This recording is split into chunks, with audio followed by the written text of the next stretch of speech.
right, Stokastic, here we go. It's your old pal Emac coming to you on a Sunday night with Matt LaMarca as we're breaking down 5 games from the association going up against Game 2 of Sunday's NFL Super Wild Card Weekend. We also have one more game tonight and then one tomorrow. It is a sports cornucopia of goodness right now, Matt.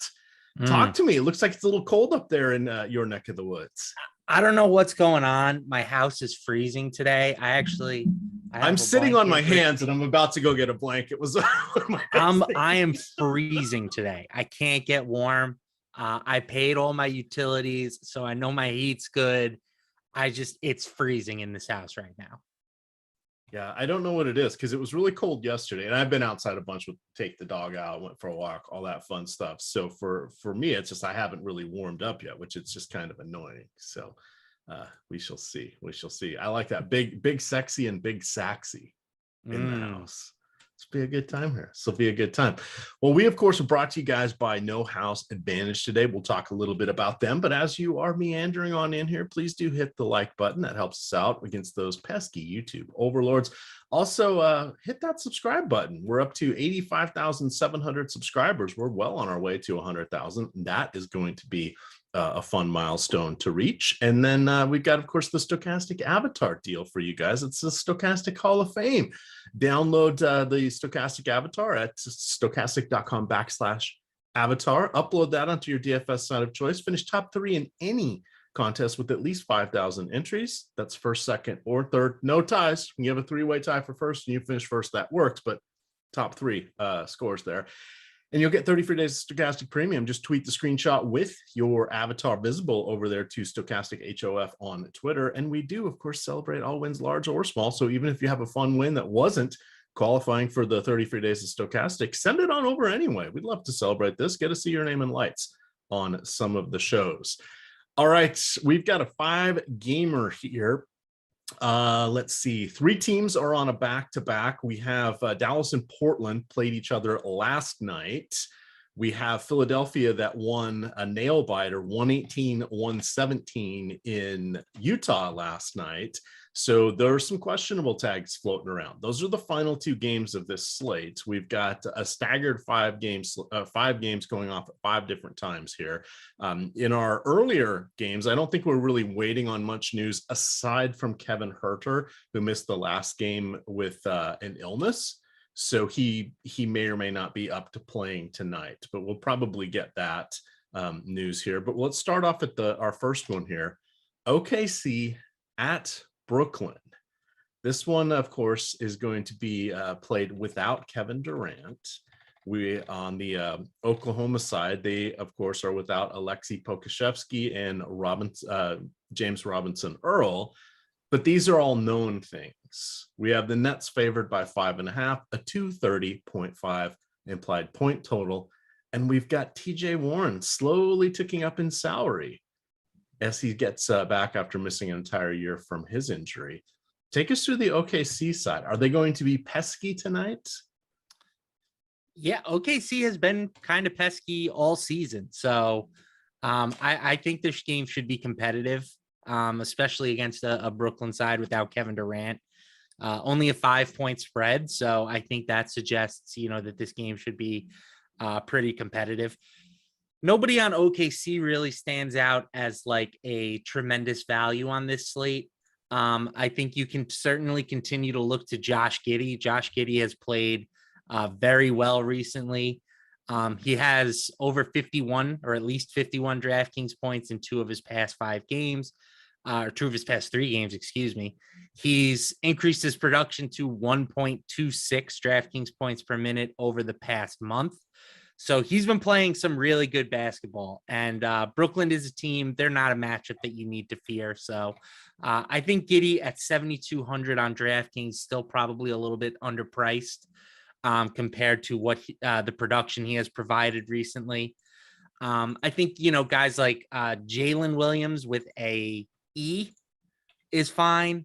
Lou Dort is a potential value play at 4,700. But really Giddey, I think, is sort of the best option here for OKC. So Giddey is someone that was popping up in a lot of my early research today. I wanted to find some sports wagering lines with him. And the one I landed on was the 8.5 total for his rebound prop. He's a good rebounder. He's averaging about 8 or so per game, but his minutes are ticking up. And in his per 36, he's closer to almost 12.2 this season in his per 36. Over his last 3 games, he's averaging 33.4 minutes and 9.7 rebounds. This is not the easiest of ones, but we were getting it at plus money. How often do we get a recommend wagers that we get at plus money these days, Matt, that have at least an above average? It was 58% chance of coming through, but at least an above average chance of hitting. It doesn't happen all that often, but he was someone that was popping up this morning. I would probably lean towards a combined prop for Giddey. I feel like he's the type of player that he can impact the game in so many areas. So he's like a really good Denny Abdia. Yeah, exactly. That's a great comp, Emac. Maybe you don't even throw the scoring in. Maybe just like a combined points plus rebounds, assists, I think would be tasty for him. All right. That one's kind of it's just an interesting one. The one thing that's terrifying is Mark Daigneault, because OKC got to OKC every now and then. But that was one that did make my short list there. You'd think Giddey's role is pretty safe, right? But you'd like to think that. You never know. But there are no certainties, and especially on a Sunday. Yeah, I don't know. How about the other side here? We've got it's going to be a group effort filling in for Kevin Durant, who, though his father time is ticking up or catching up to him, he was putting together one of his most efficient seasons this year. Now we're back to the island of misfit toys with Kyrie Irving, Ben Simmons, Nick Claxton, Seth Curry. You got a whole bunch of moving parts here, and guys that are really good at like one, maybe 2 things. I'm not sure how this is all going to fit together. And then you've got TJ Warren, who can help pick up the scoring slack, but he missed a whole year. And I was trying to look at him for some potential wagers. The hard thing with him is he's not filling up the box score just yet, aside from the scoring. I need to see a little bit more from the rebounds and assists and steals and blocks column before I'm ready to do much with him other than play him in DFS. And even now with his salary ticking up, that's getting a little trickier, because there's no reason for Brooklyn to push him, ramp him up all of a sudden. It's like they have an effective player. Let's bring him along because we know we're going to be in the postseason, and that's when we really need him. So it's kind of tough to pinpoint any one of these guys. Does anyone stand out to you? Because I don't hate their starting 5 ending up in my roster. If I was hand building, I don't think I'd ever pick a Brooklyn player today. See, I probably would pick too many Brooklyn players. I think that they're a really strong team. It depends primarily on which site you're playing on. If you're on DraftKings, all of these guys are too cheap. TJ Warren is 4,200 on DraftKings. And I think that that's a really strong price tag for him. He has a usage rate of roughly 30% in back-to-back games. And I think it's interesting when you look at him and you say, like, he's scoring, but he's not giving you all the peripherals. The Nets are the perfect team for that, because they have Ben Simmons, who's giving you all the peripherals and none of the scoring. So like they kind of balance each other out a little bit there. I think Warren's probably my favorite play, but Seth Curry is also standing out as a really strong value in our models today. Kyrie Irving, obviously a usable stud target. The usage rate and the assist rate are both up without Kevin Durant. Royce O'Neal, I think, is fine. Nick Claxton, I think, is fine. Joe Harris, I think, is fine. I think if you were asking me to prioritize them, I would have Warren 1, Curry 2, as far as like the Brooklyn value plays. But I'm going to have exposure to basically everybody on the roster outside of, Edmund Sumner today. Are you playing on both sides today? I'm playing only on DraftKings. Oh, good, because I'm just playing on FanDuel, so that works out. I've sort of migrated over there for NBA. Still doing the showdown, still doing all the hockey, college football, which is now done, college basketball, which is going full swing. We have some amazing projections there from Matt Kajeski in college basketball. But excuse me, I decided I wanted to try something a little new and a little different. And I haven't quite made that full conversion yet on which, I mean, I can look at it and see, oh, obviously TJ Warren is 5.3 points per thousand on FanDuel, and Kyrie Irving's 5.1, and Nick Claxton is 5.1. And no, guess what? All three of those guys are the first three we have on the board. But it's the lineup construction, it's the not quite multi-position eligibility. They have it on FanDuel, but they don't have the utility slot. So I'm still wrapping my head around, are they at the right positions for me to be excited by that? Or is it like we have a cast of thousands at center and I can only play one of them, right? So it's been fun searching on working on a new puzzle here for me. So I've really been enjoying it, but it's messed up my calibration of, I know who I want to play and I'll talk somebody up and then I'll look at it and I'm like, well, shit, I'm never going to play them on this side. I would have played them on the other side. It's kind of fun. It's reinvigorating, shall we say. Yeah, it's a lot tougher to get behind some of these guys on FanDuel. Like 7,300 for Nick Claxton is probably too much for me on FanDuel. 5,200 for TJ Warren is a little bit too much for me. I think Kyrie is really the guy who you see his FanDuel price, and I think it's the best of the bunch. So yeah, I would be less excited to play some of their value on FanDuel, but on DraftKings, I think they're a team you need a bunch of exposure to today. All right, are you ready for the news that just popped up? Let's do it. Ben Simmons is now questionable with the sore back. That feels a little concerning this close to tip off. Yep. See if we have anything else. So it hasn't hit any of the other news aggregator sites yet. It's just floating around on Twitter. So we'll have to see, but we will know that because this is our first game of the night. But that's something you may want to keep tabs on, or you may want to make sure you maybe are, depending on how you play, capping your potential there. So in the mad scramble, as we get that news, you don't have to impact a whole swath of lineups. Maybe you build some stuff without him first, or just limit him to like 10% so you can go find them and replace rather quickly. If he's out, God, is that going to be Royce O'Neal? Is this the Royce O'Neal special? Yeah, so I just ran a quick queue with Simmons and Durant off the floor this season. I'm terrified to hear the answer. Kyrie becomes the clear guy. Okay. His usage rate without both players is above 40%, 36% assist rate, 8% rebound rate, 1.44 DraftKings points per minute. Royce O'Neal, not nearly as good as you would have expected. Only 0.66 DraftKings points per minute. I still think he would play a ton of minutes in that scenario, but would you get him up to what, 35 is the baseline, with 37 kind of realistic? I think I haven't projected for 36 now. Right now. So okay. He might even get to 40.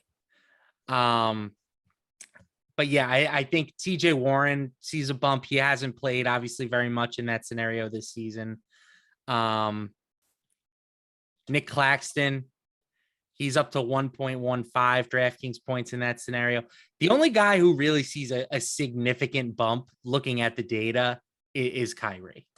Okay. And that's fair. And now suddenly Kyrie is going to become a play for me on FanDuel. Funny how that switches that quickly.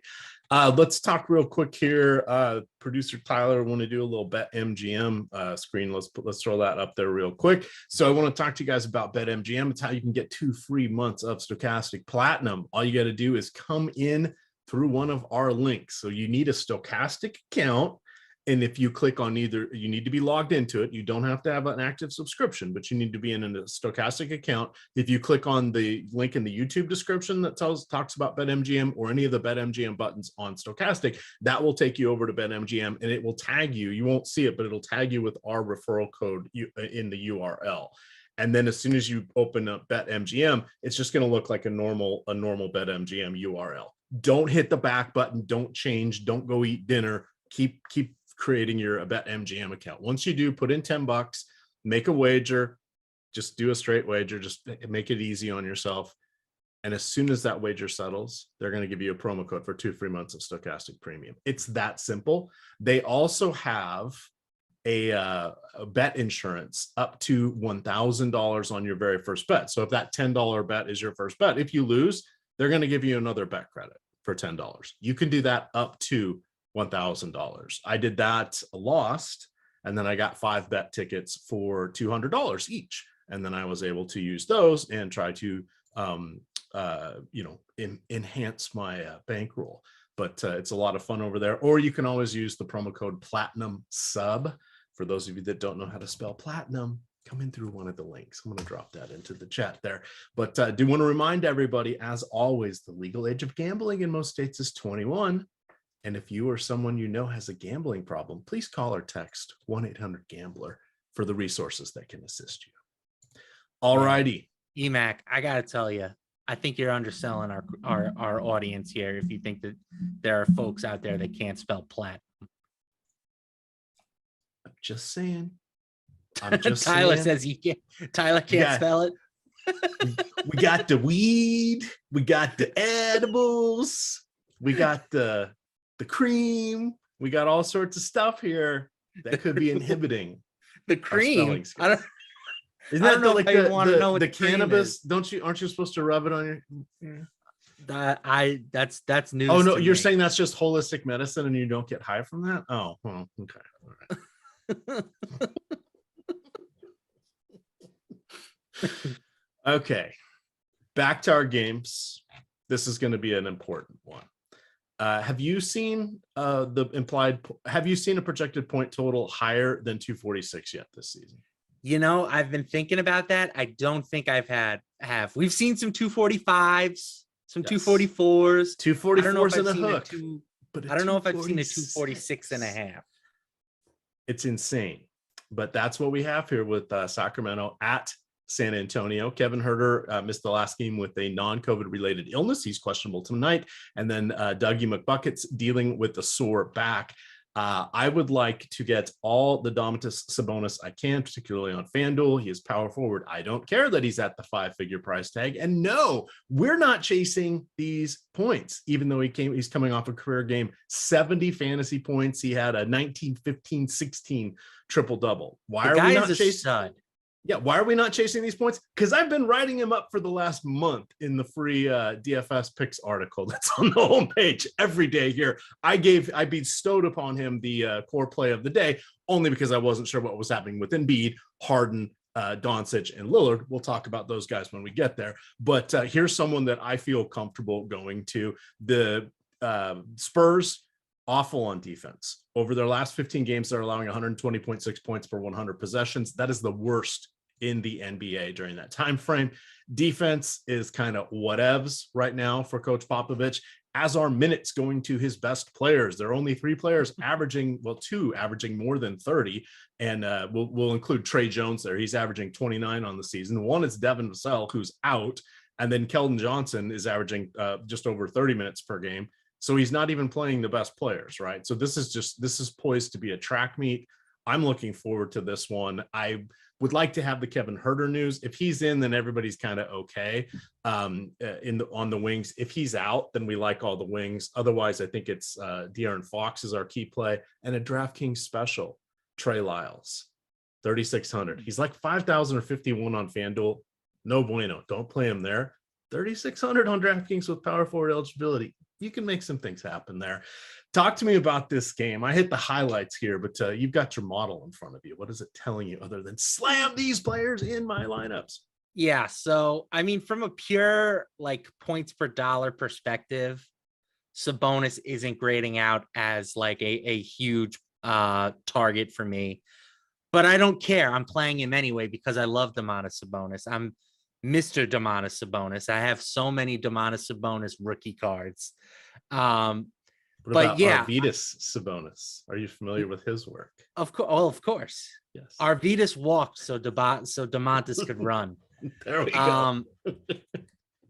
It's a dream spot. I think the big men for both of these teams are really strong plays, right? The Spurs are second in points in the paint allowed in their past 15 games. And the Kings are first. So these two teams just give up tons and tons of points in the restricted area. That's where Sabonis does most of his work. He can step out a little bit, but he's a bruiser. He's going to punish this Kings front court. He's a monster in all the peripheral stats. He's up to 1.5 DraftKings points per minute over the past month. So the price is up, it's particularly on DraftKings. He's I would say arguably still underpriced on FanDuel, but on DraftKings at 10-7, I think he's actually still a strong option as like a relatively low owned stud target. As for the rest of the Kings, I think you can play, again, this is site dependent. You mentioned Trey Lyles as a DraftKings special. I can totally get behind that.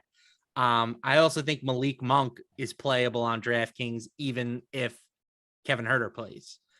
He's 4,300, and clearly the guy will pop off with a random, 40-point game every once in a while. So if Huerter's out, he's a great play at 4,300. If he's in, he's still usable. Harrison Barnes has been fine over the past month. I think he's getting to the point where he's getting priced up a little bit to where his ceiling is now a bit questionable. Keegan Murray is somebody that I think has been getting underappreciated recently for the Kings. So I would say that that's kind of where I'm targeting. Sabonis is the top option, followed by Monk, and then Barnes and Murray are more like just if I get a couple of shares here and there, I'm cool with it. All right. Anything else from this game? Well, on the Spurs side, as you mentioned, it's a lot harder to just pinpoint. Can you go to anybody?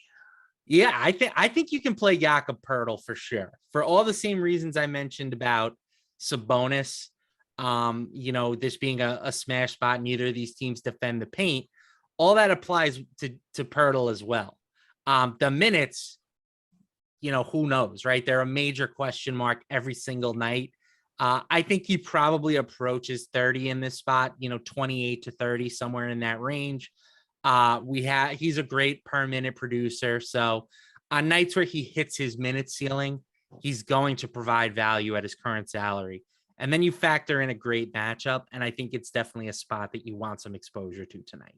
Okay, so here's his game log. Last 5 games, 26, 26, 26. These are minutes. 32, 26. In these games, he has 27, 46, 28, 52, and 22 fantasy points. So you're absolutely right. When things come together, it doesn't even need to be the minutes. If he's just gobbling up the rebounds there, he can crush it with the block. So his 2 high water marks there, 5 and 3 blocks in those games. If he gets up to 20, I feel 28 would be a reasonable one here. The Sabonis is going to be out there all day. Even Pop's going to be like, Jesus, let me put somebody big out there. Yep. Yeah, I haven't projected for 28. Could that be 26? Could it be 30? Sure. But yeah, I just think that at this price tag in this matchup, the per minute upside is too good to ignore. All right. That good for this one for us? Yeah, we can move on. All right, let's maneuver on. We're at the halfway point here, more or less. I guess as soon as we get through one of these teams, we'll be at the halfway point. But we've got the Orlando Magic 10.5 point underdogs going into Denver, taking on the Nuggets, 234.5 implied point total. Denver is at full health. We have Orlando has Gary Harris dealing with a sore finger. Otherwise, they are mostly healthy of the players that have played this season. They've still got a couple more who are out that are going to be coming back in here. Jokic is the question. Is there enough funding to pay for him? If Harden is out, would you rather go to Embiid or Jokic tonight? Because that's going to be our decision point. Because we got a 2 hour or 90 minutes before. Or we have to make that decision 90 minutes before. I would go towards Embiid if Harden was out. Jokic is a great player. Obviously, he's, I think that there's a very legitimate chance he wins the MVP again this season. But Embiid without Harden is a guy that's a candidate for like a 50% usage rate. So I would break my tie. If you're telling me I know that James Harden is going to be out, I would lean towards Embiid. That doesn't mean you can't play Jokic, by the way. I think, he's priced at 11,600 on DraftKings. That's a pretty reasonable number for him. That's expensive for a lot of players, but that's reasonable for him. 1.79 DraftKings points per minute over the past month. The Magic are certainly not a team that you need to fear, despite the fact that they have 9 centers that play minutes. I think Jokic is completely usable on this slate. I probably give Sabonis just the tiniest edge in terms of like just because he's cheaper by like $1,000, but like it should shock no one at this point if Jokic breaks a slate, right? That's what he does. Correct. It's a 2-time reigning MVP. How can we cast dispersions upon him, right? But it comes down to pricing. It really comes down to pricing. And then kind of rounding out the center, another guy that's popping up in our projections is Thomas Bryant. Scares the hell out of me going against Embiid from a foul perspective. I'm getting, I forgot to mention, I am playing on Yahoo as well, just my one traditional lineup, but he's coming up in almost the first 20 optimals. He's coming up either in the center or the utility spot. And it's vacillating between Pirtle and Sabonis. So it looks like a 2-center build tonight on Yahoo. The price tag on Yahoo is pretty favorable. The price tag on FanDuel is, I would say, decent. Of course, the problem on FanDuel, you can only play one center. And are you really going to play Thomas Bryant over some of the other guys that we've already mentioned? I tend to say no. On DraftKings, I think he's now reached the point where he's a little bit too expensive at 6,700. So for me, center is a spot where I'm going to be paying up with the majority of my teams tonight. All right. It looks like he's played over the last 3 seasons. He's played directly against Embiid 4 times. 2 of the times he got less than 20 minutes, but his fouls, the game where he had 34 minutes, he had 4 fouls. He had a game of 26 minutes, he got 5 fouls. All those were with Washington. The one time he played him when he was with the Lakers this season, he only played 6 minutes. So that was a much different team back in early December. All right. Interesting. Okay. But anything from Orlando? So we got the Gary Harris injury. I'm not going to say it's important, but he has been playing, upper 20s minutes for this team. If he's out of the lineup, that does create a scenario where some of their other backcourt pieces could pick up a few additional minutes on the slate. So I think that is something to keep in mind. This Orlando team might have just a little bit more value than usual, but nobody on this team is really standing out for me. I think Markelle Fultz is probably their best option. But at 6K in a slow matchup against the Nuggets, not something that I'm super interested in. And yeah, really that's it for me. The only other guys in our model, in the Awesemo projections who are even projecting out as like somewhat viable are Wendell Carter and Franz Wagner. And still both guys aren't like super good values by any stretch. All right. Here's the quote from Brooklyn. If Ben Simmons doesn't play tonight, he'd like to, never mind. That's not a coach saying that. That's Twitter. He wants to see Cam Thomas. All right, whatever. We're not doing this. We're not doing Cam Thomas. All right. Aside from Jokic, it's a little Porter Jr. perhaps. Is a little Jamal Murray. Bones Highland looks really good on Yahoo. Kentavious Caldwell-Pope also looks good on Yahoo. They're kind of our discount dandies because you can get them at those tough to fill shooting guard and small forward positions. What are you liking here from Denver aside in the non-Jokic category? I would say Michael Porter Jr. is probably your next best bet. Nobody on this team has really been a consistent source of value outside of Jokic. There was a while where Aaron Gordon was playing really well. It seems like that time has come to a conclusion. The minutes are down. The usage rate is down. It is a revenge game if you're into that sort of thing, but I would say Jokic and MPJ, maybe a little bit of Jamal Murray, but for me, when it comes to Denver, it's usually Jokic or pass. Yeah. And then if he's out, then it opens up all sorts of possibilities. Right.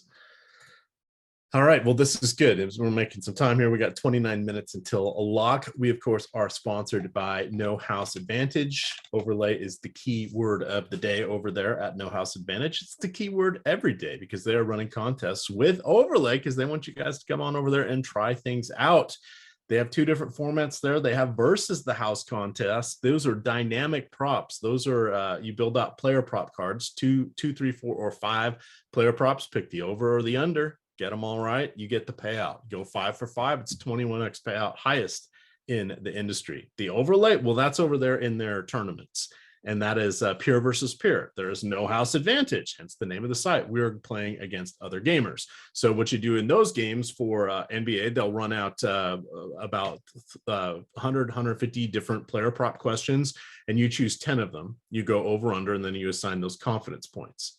If they come to fruition, you get those points. That's how you get a score that's put into the tournament, and that determines the winner. A couple key things to remember. Do not play players who are out. Do not get sneaky and try to play their unders. You will get a 0 for that question. The other important thing to remember, the player props don't actually lock until the game starts for the players. So you do have some late swap ability. If you want to go in and reserve your lineups there, pick most of your props from the later games and then circle back after you have dinner or the other sites have locked before those 7:30 games start on the weeknights, you can have the rest of the player pool or the prop pool is your oyster. So a lot of fun over there. If you come in through the link below us here in the YouTube description, you'll get a deposit match up to $100 on your first deposit. Right now, it is 20% full.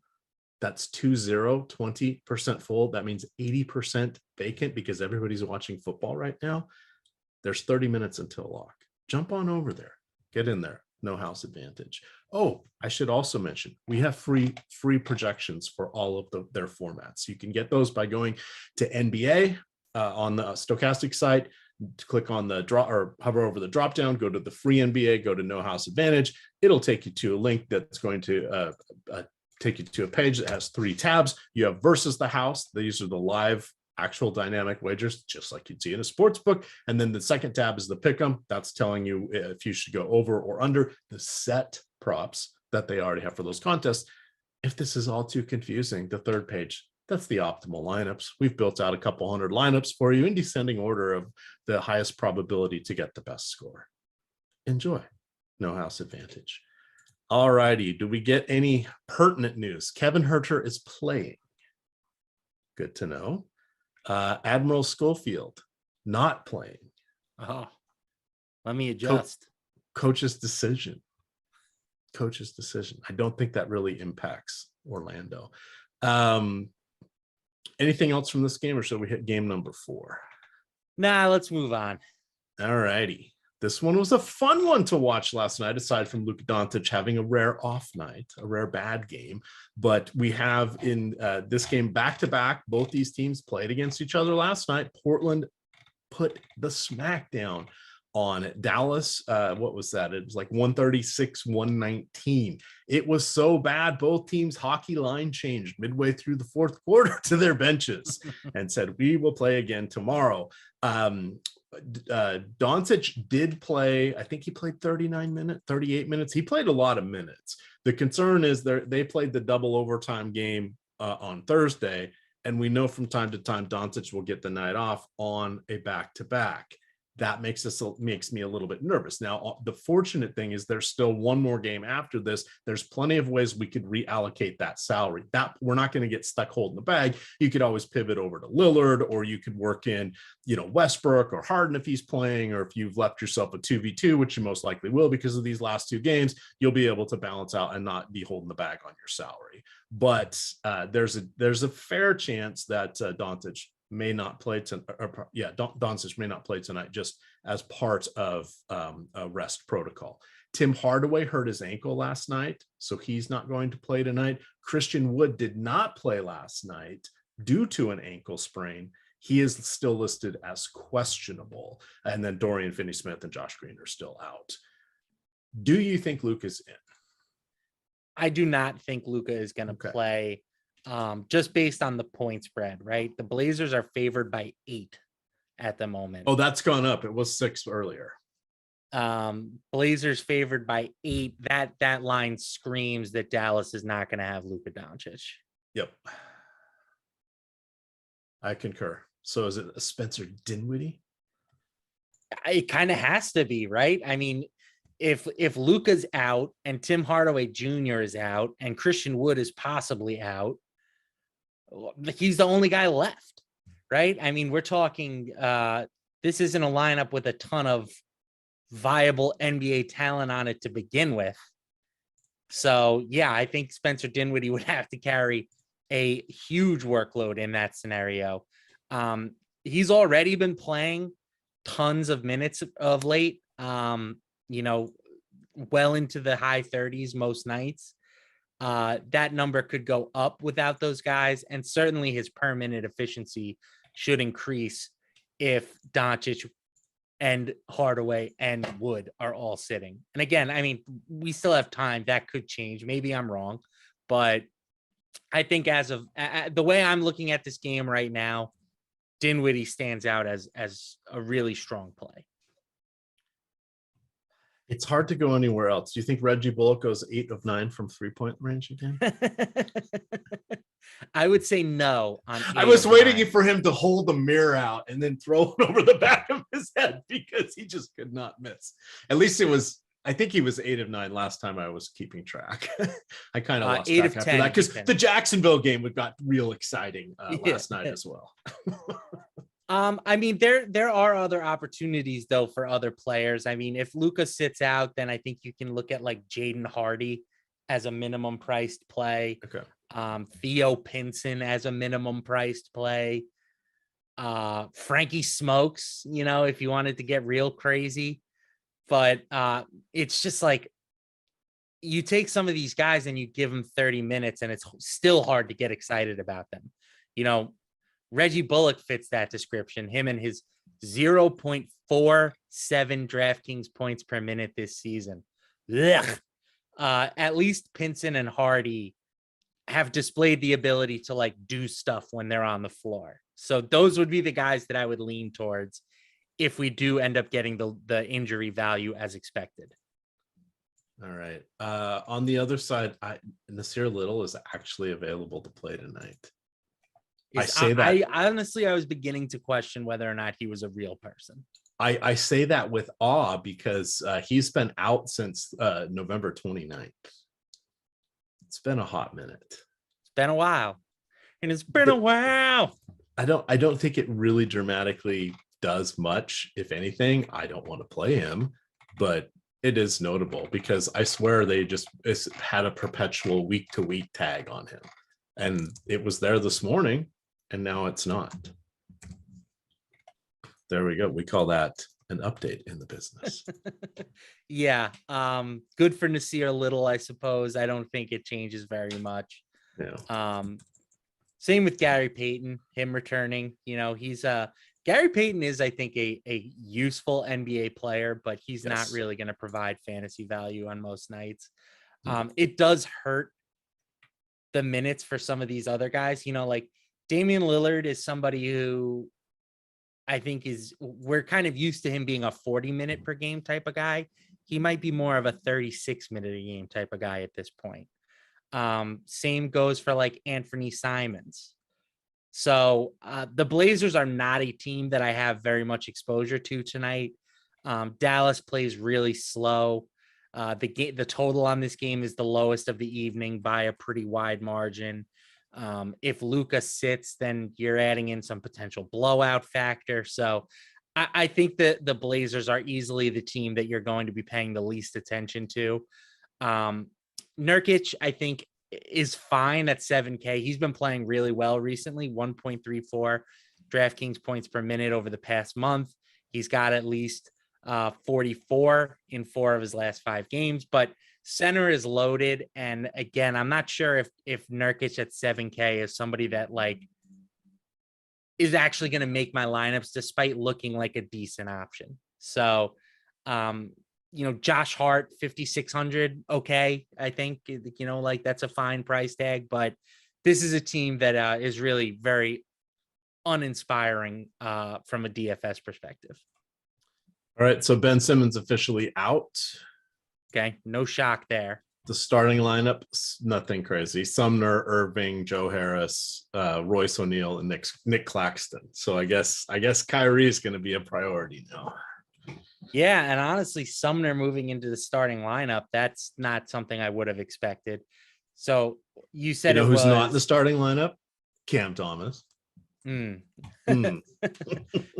you said it was Claxton, O'Neal, Irving, Sumner, and Seth Curry. Lake Chelan's own Joe Harris. Go Billy Harris. Go Billy Goats. No Seth. Yeah. Okay.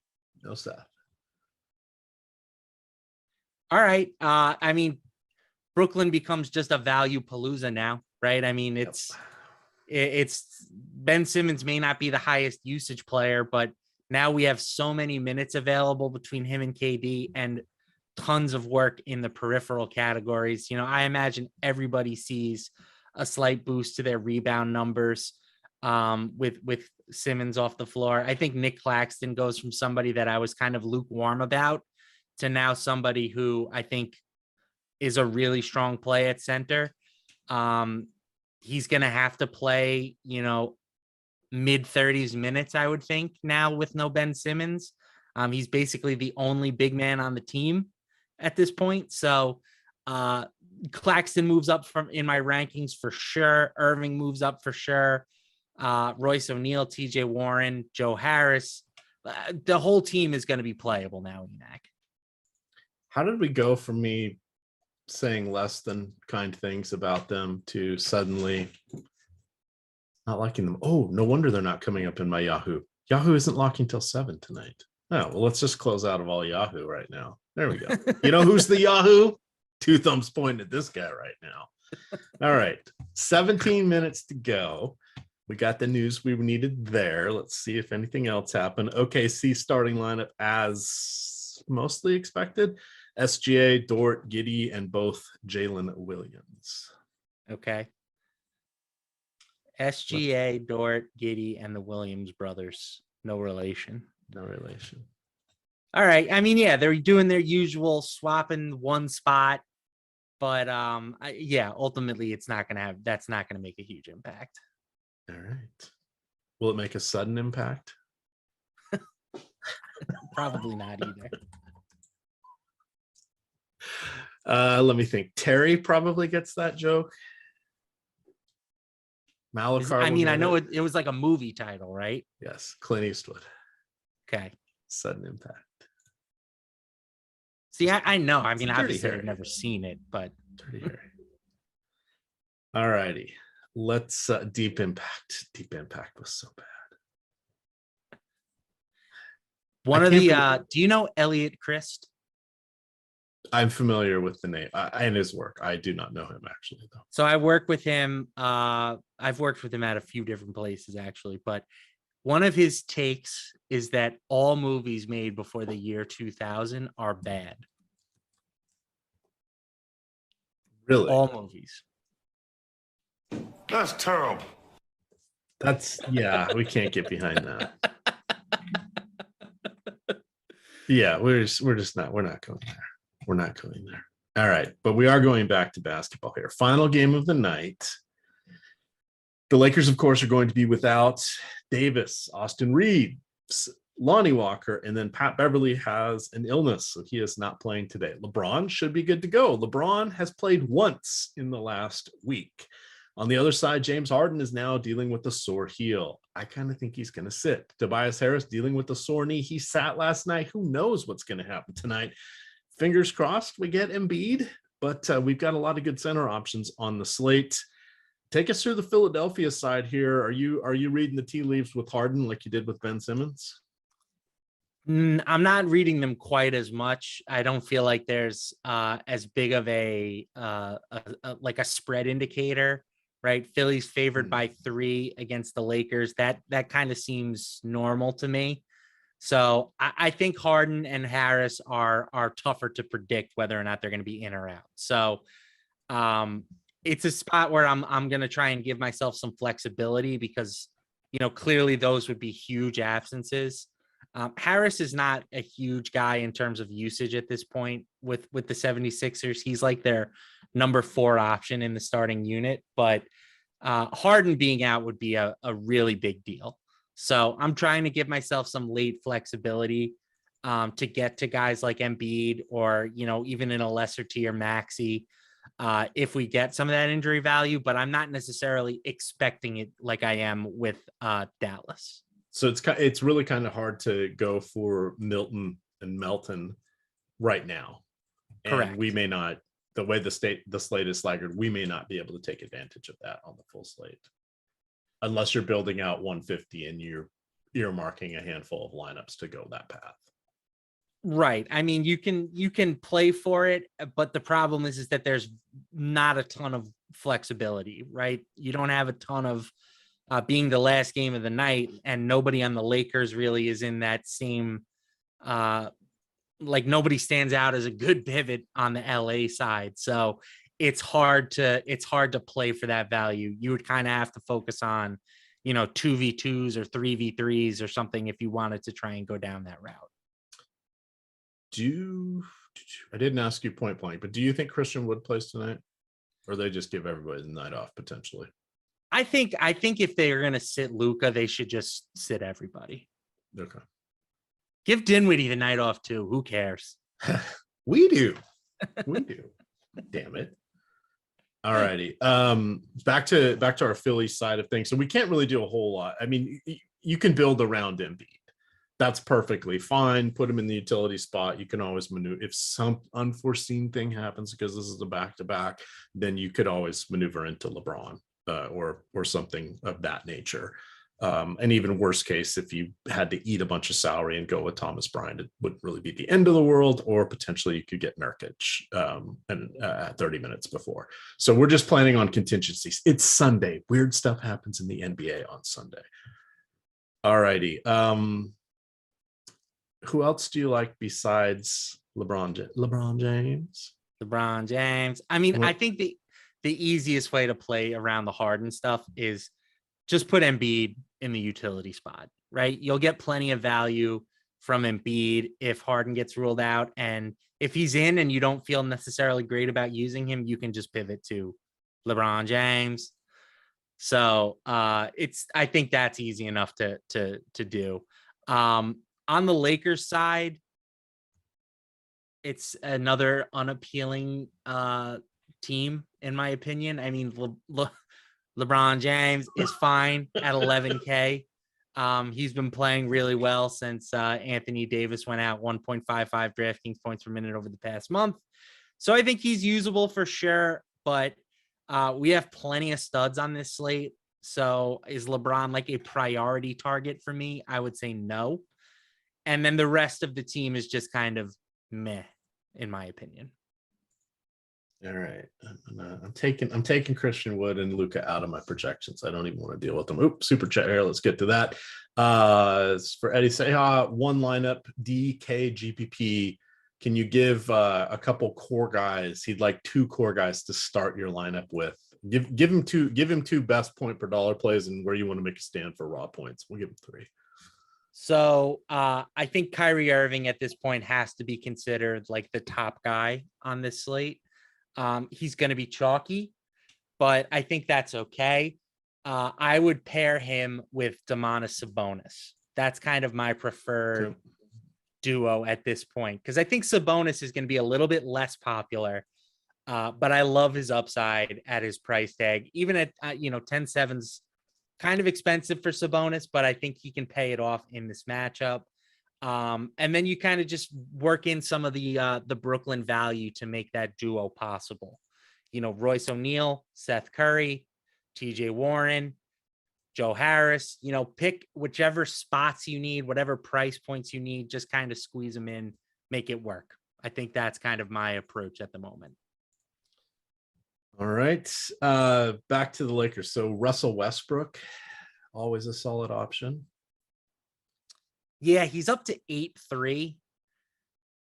I think I'm out on Westbrook at 8-3. It's just a little bit too much for him. I know he's been spectacular of late, but like I don't see like a 55, 60 point game in his range of outcomes.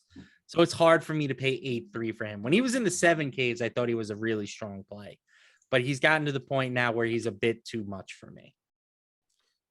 All right. We will accept that as a viable answer. Thank you. The riffraff. Kendrick Nunn is popping. I think he's the antidote to some of the Brooklyn value at this point. We're getting some super chats here as well. I guess. I mean, Kendrick Nunn is playing like 20 minutes a night. That's really not enough for me to get excited about using him. So I get it. If you think that the Brooklyn value is too chalky, I understand the idea of wanting to pivot. I don't know if Kendrick Nunn is the correct answer.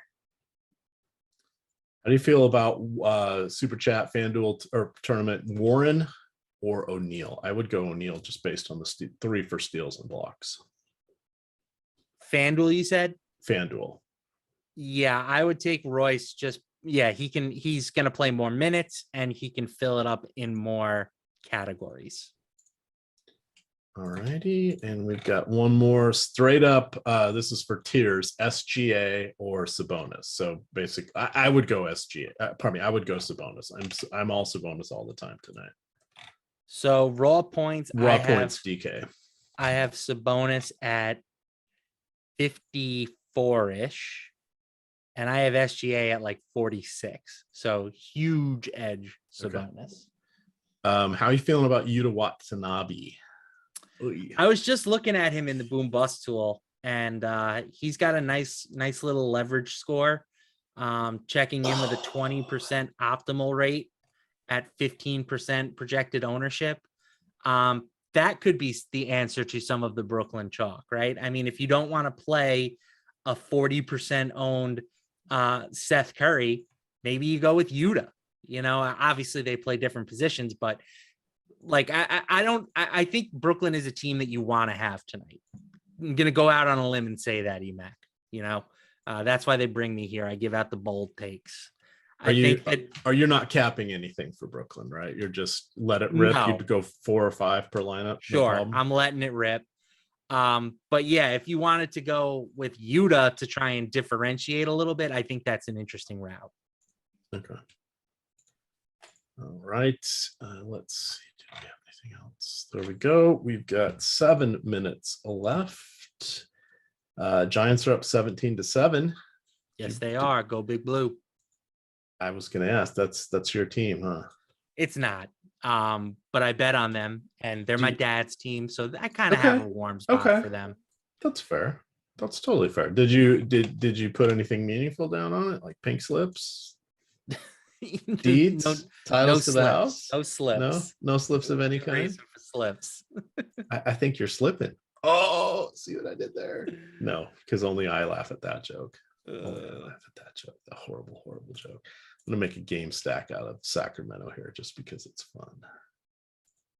All right, I'm about ready to upload my lineups. We've got 6 minutes to go. That means we probably need to do one last pass through the news.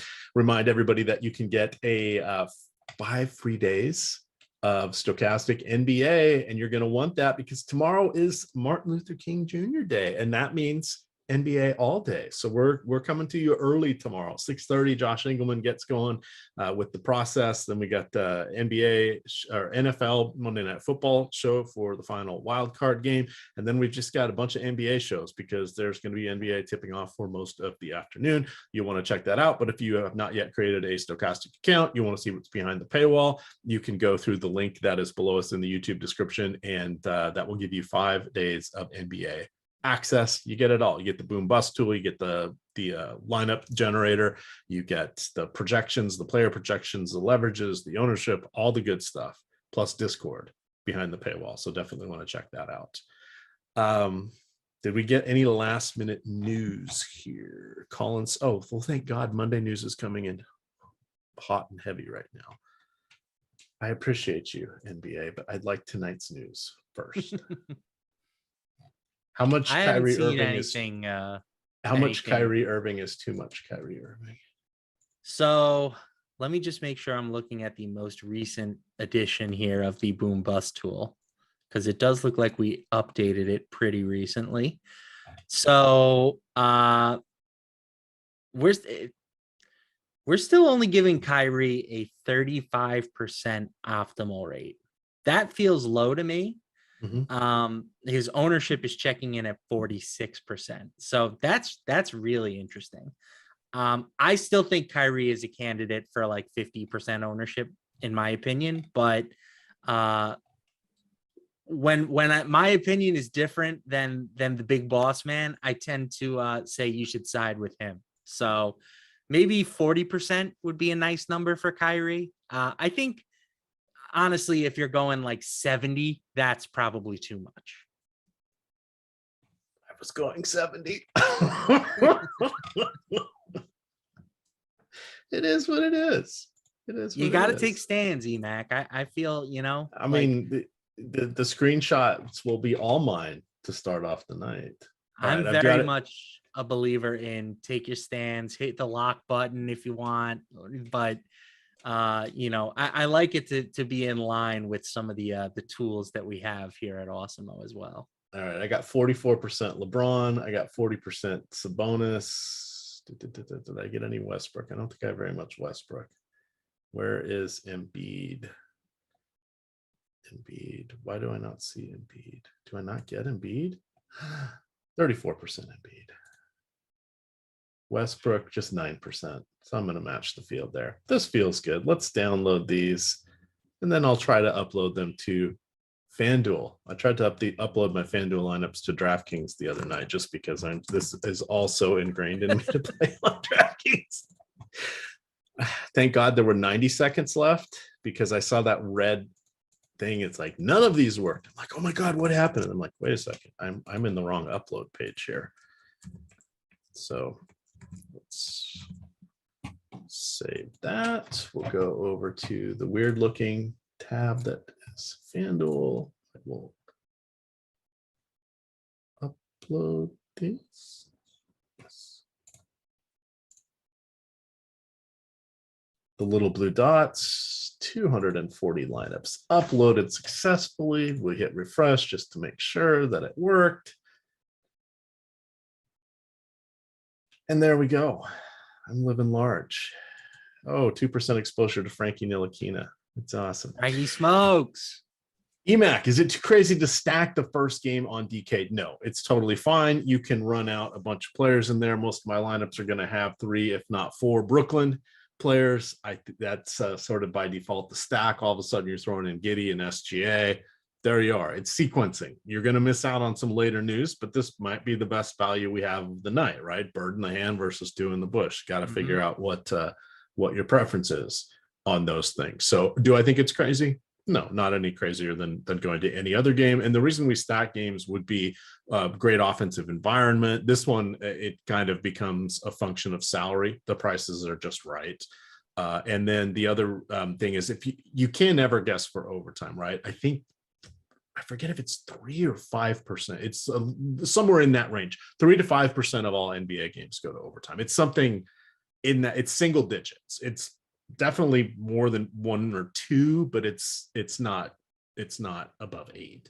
And if you think back, you're like, oh, there's a lot of overtime. It's like, well, 32 teams at 16 games times 82 times how many? Overtime seems to happen, but it's not happen as often as we think. College, it seems to happen more often. Pros, it happens on like 95% of the games where I bet the under. Yes. If you survive an overtime game and still get the under, that should be a badge in and of itself. That should be a badge. You should get like a booster on that. A booster. But we're at lock, Matt, and we're not doing the extra 30 minutes tonight. So reminder, No House Advantage sponsored the show. You can still go over there and play Versus the House. We have free projections for that. That is their live prop. So if you're in a state that's not enlightened yet and doesn't have sports wagering, then you too can scratch that itch. You can build out player parlay cards, player prop parlay cards, 2, 3, 4, or 5 questions. Go 5 for 5, get 21x highest payout in the business. I prefer to make 2 and 3 prop cards on these because I like to get paid more frequently than, once every 24 times. That's not in it for me. And yes, I know I said 21x, but it's really about 24 times that you are going to get 5 right on a 5v5. Final thoughts, Matt, as we roll on out of here with a lot of news and 80% of the slate yet to tip off.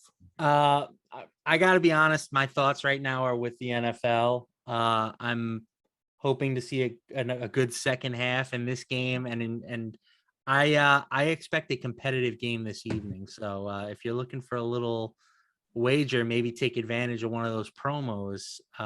Ravens plus 8.5. I think the line's still 8.5. Okay. Well, you got that BetMGM promo out there.